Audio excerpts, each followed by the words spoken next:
আমার খুবই বিশ্বস্ত একজন বন্ধু আছে, একমাত্র আলো হয়ে দাঁড়ায় আমার পাশে।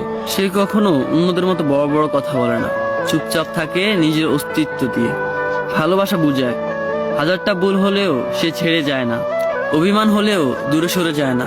তার ভালোবাসা আবেগের উপর নয়, দায়িত্বের উপর দাঁড়ানো। বিশ্বাস ভাঙার এই দুনিয়ায় নির্ভরতা, শান্তি আর নিস্তব্ধতা ভালোবাসার প্রতিচ্ছবি, যে প্রমাণ করে বাস্তব নয়। কারণ সে জানে সে সত্যি ভালোবাসার প্রমাণ দরকার হয় না। যে আমার কখনো বিশ্বাস ভাঙে না, আমি হাসলে সেও হাসে। হ্যাঁ, সেই থাকে আমার সব সময় পাশে। হ্যাঁ, আমি আমার ছায়ার কথাই বলছি, যার সাথে আমি এত বছর চলছি। আমার বিশ্বস্ত বন্ধু একমাত্র সে, জন্ম থেকে মৃত্যু পর্যন্ত আমার সাথে থাকে যে।